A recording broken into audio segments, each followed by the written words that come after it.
Well, it generally takes a little while for people to join this conversation, so I'll hold off on starting. So you can check out my fire. In the meantime,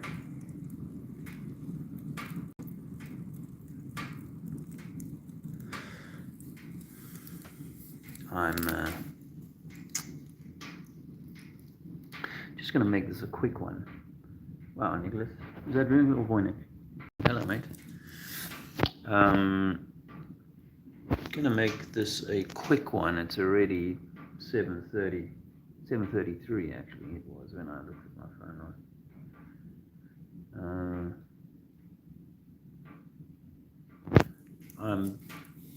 I'm working on stripping some paint. Well, stripping some doors at the Grand Estate here, and I'm getting to spend time down in the basement. Well, what was probably originally the ground floor or partially the ground floor. And there are so many bricked-in windows, bricked-in doorways. It makes no sense. So I'm going to put together a video over the next week or so, where I detail some of these anomalies.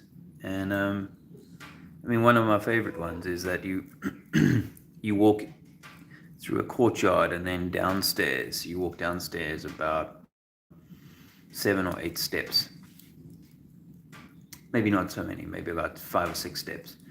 And so you're down below the ground level and you look over to the wall in this storeroom, and there is clearly the arches of a former doorway or windowway that are obviously bricked in, because it's just not really anywhere near as well done. Different style of bricks, more modern, sharper edge bricks than the originals. And even then you go further down into the subfloor and you see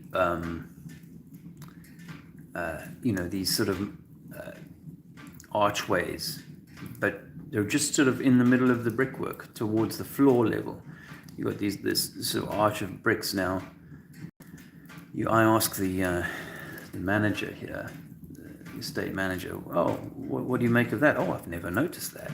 So, well, you'll see this same brickwork in the adjacent room. Oh, well, people had a lot of money back in those days. Maybe they were just messing around with, maybe they wanted to build it to practice, or maybe it's some kind of load-bearing thing to support the window above. You can just put bricks one on top of the other when you're building in the foundation. The window frames, these are now window frames that are below ground level. They're rotted out. They're not the originals. It makes absolutely no sense. There is a staircase inside of the building. You walk up the staircase and you get to all of a sudden you get to the ceiling above. The staircase leads nowhere but into a ceiling. And it's like, come on, you can't suggest that this was designed like this on purpose. And the floor levels, if you go in through the ground level, through the main door, you have to rise up 5 or 6 steps. Then when you're up there, you're going down into other levels. The kitchen is on 3 different kind of sub-levels, and they're not full levels. Hello. Hello. Oh, my little boy's here. So none of this makes sense, guys, and I'll do a video on it. My boy and my wife are here. I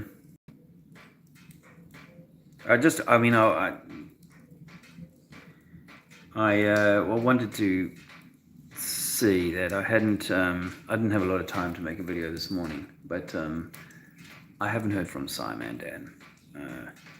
And I'm not sure that I'm going to. because I think that for a lot of these guys, it's far more. See, I may not have a working model of the flat Earth, but I know that I have honorability and sincerity on my side, which is why I'm willing to meet with anyone, which is why I'm willing to,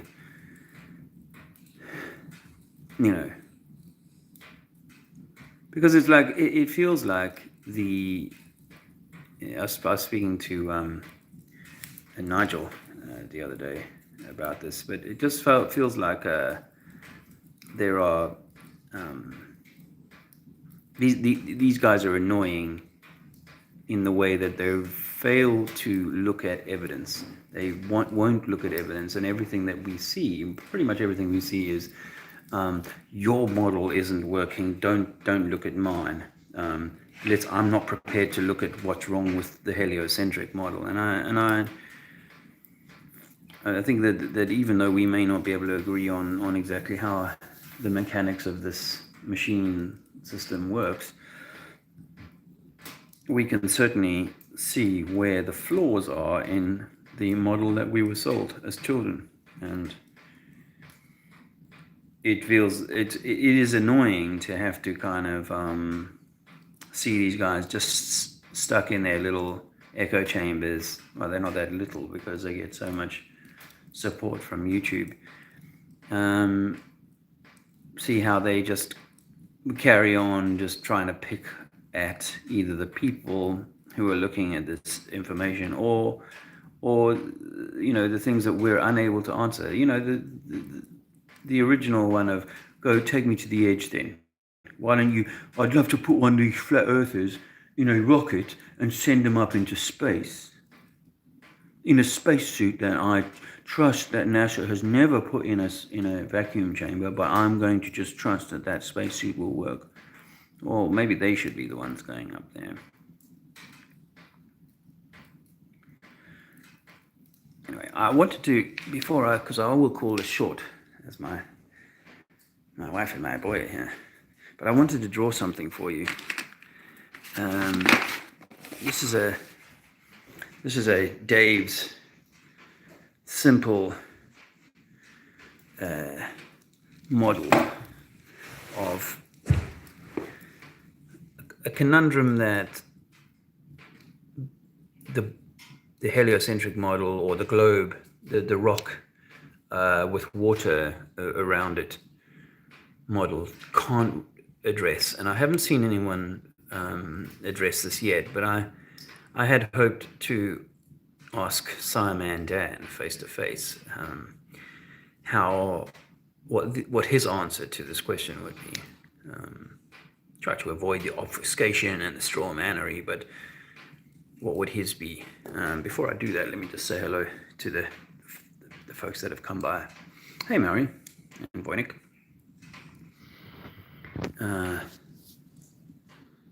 My eyesight. Damn these eyes. Ben, hello. Oh, and I wanted to, speaking of Ben, there's a Ben Hopkins, by the way. Thanks very much for your that money you sent me. I think it's Andrew Peters sent some money, and sorry if you didn't want me to say your surname. And there was another person who sent us some money the other day, and we're very grateful for that. It is. We are at the kind of, this helps us to buy groceries kind of state. Fortunately, we're not having to pay any rent at the moment. Otherwise, we would be on the blower, saying, please send us a bit more money. But at the moment, we're doing just fine. Our car is due a what do they call it? Road tax, and it's one of those taxes that I feel we must pay, because every time you go past one of these police cars with an ANPR, automatic number plate recognition system, they will pull you over, because they can tell if you haven't paid your road tax. Anyway, we'll get to that. I'm confident about that. So, I was saying hello to a few folks. Chief Crow, hey, nice to see you. It's been a while, I think. Yeah. And Tam, hello, mate. Hope you're doing well. As Maori says, Sci Man Dan won't show for a debate. He can't handle the truth.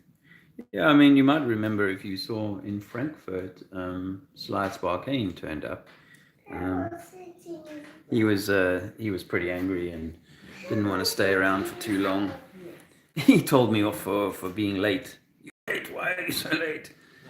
And then, did the old trick of sort of minimizing. Oh, look at this dustbin. You see how round it is. Imagine you were just a dust mote on this dustbin. You wouldn't be able to see the curvature. So I'm going to do a sort of simple drawing to help clarify that. Mommy, blow some balloons for you. No. Hey, Joe Mama's here. Hey, Ben. Hi, Gary. Okay, so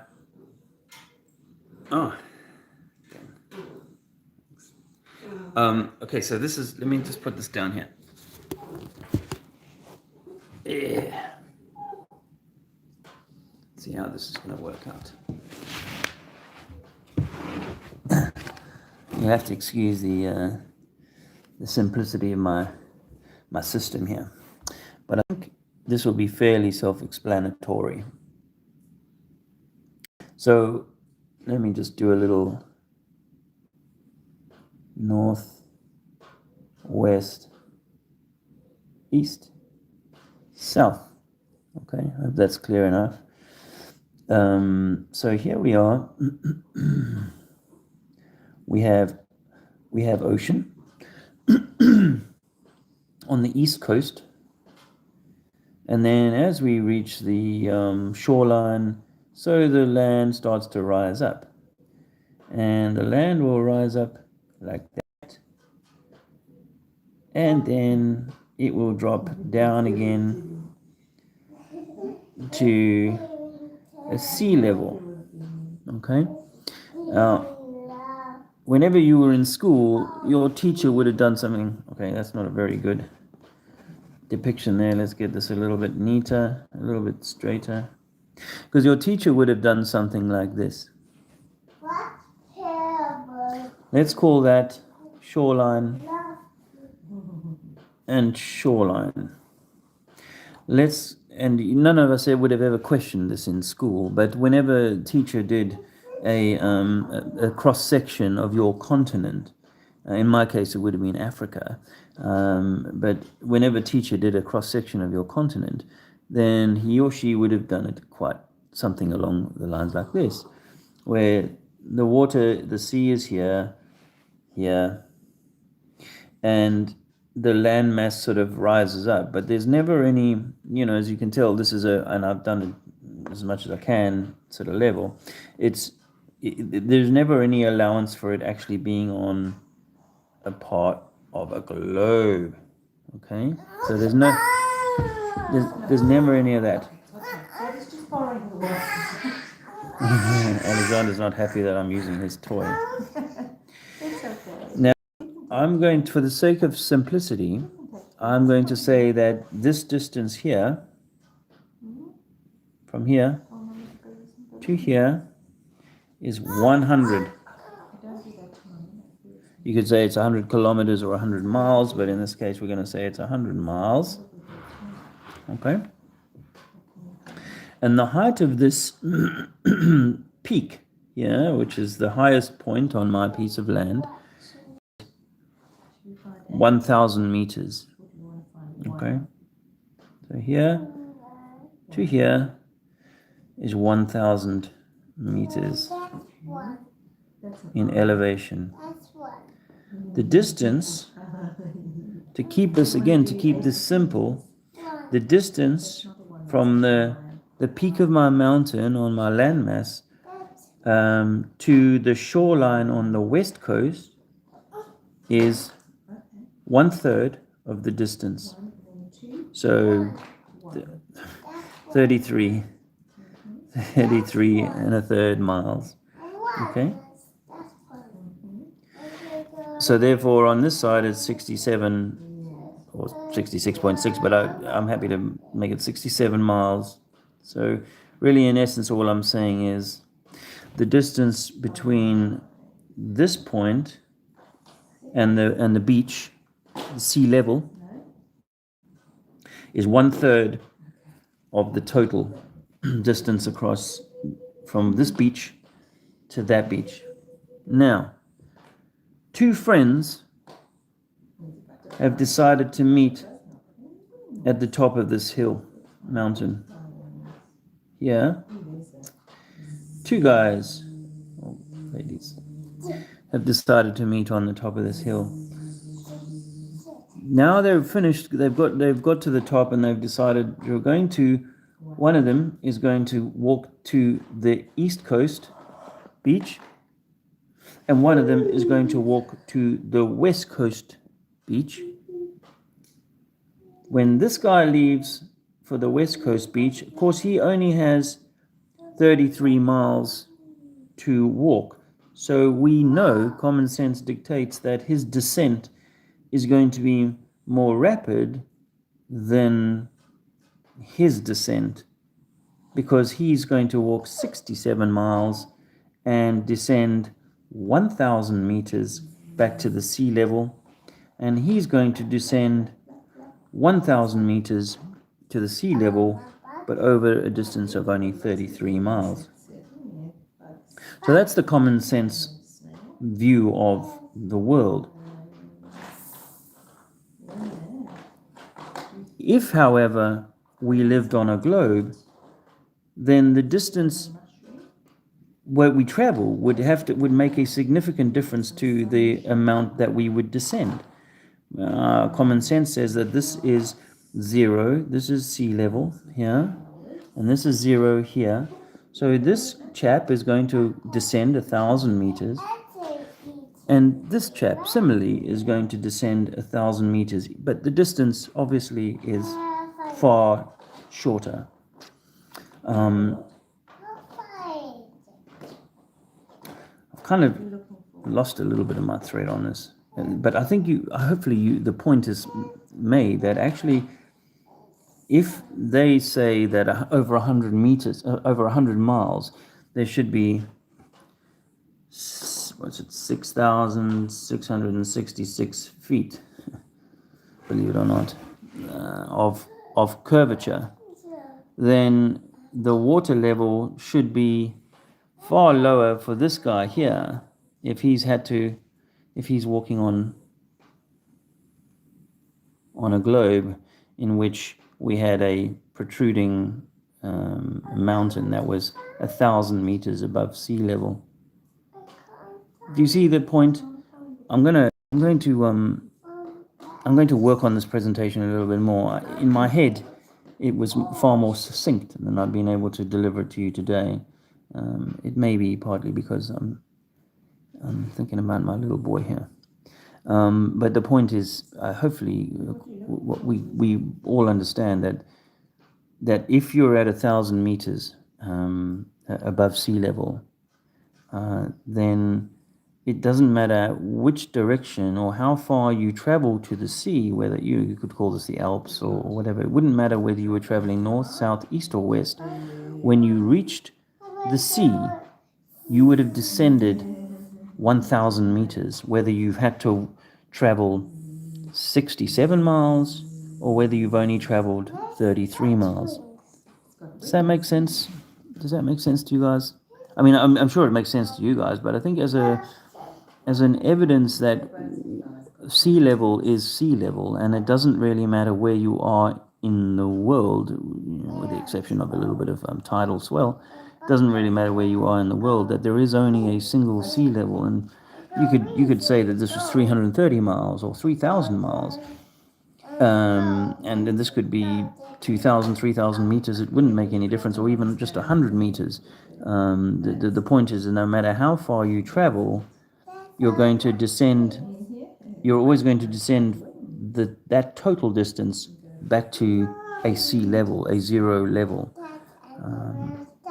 So if we lived on a ball, the complicated and convoluted nature of things would mean that, if these people, there was four of them, and this one of them decided to travel south, and the distance to the sea was, let's say, 500 miles, in a southerly direction, then logic would dictate that that person on a ball would have to descend a lot more than just 1,000 meters, because they would have to account for 500 miles worth of additional curvature that was as part of their the reality of living on a ball. But of course we don't. Of course we never go, sideways, down and down and down and down and down, that we become at 90 degrees to our original point. Because if you travel 6,000 miles on our globe, apparently you'd be standing sideways. You wouldn't be, I mean, it would seem like relativity, the theory of relativity would have you standing upright. But of course, to your original starting point at the top of the mountain, you would actually be standing at 90 degrees. Now, this is obviously nonsense, and how we ever believe that is staggering to my mind. Hey, baby. You want to use my phone for ABCDs? Well, you're going to have to tell my friends that we're going to have to go now. Okay? Say bye. We're going to have to go, guys, because this little dude, little bro, he needs... he wants to use my phone. Say for what, Daddy? He's got What? an app on there. We've found this brilliant app for ABC writing. Yeah. Maori says ABC. Say hi, Zizi. Hey guys, what was that? Foot soldier. Hello, my friend. Very few seas are landlocked, so all the rest are connected and must be level with each other. That's physics. Yeah, I think there's only one big ocean, and the seas are obviously landlocked. Yeah. But again, I mean, unlike the Dead Sea, of course, that's at its own level. So, I can see how a lake like the Dead Sea could be, a lake could be higher or lower than the mean ocean level. I get that. That's not a problem. What we do these ABCDs? Anyway, I'm gonna have to go. I gotta go. Thanks for stopping by. Speak soon. Yeah, we'll speak soon. Yeah, we got apps to attend to.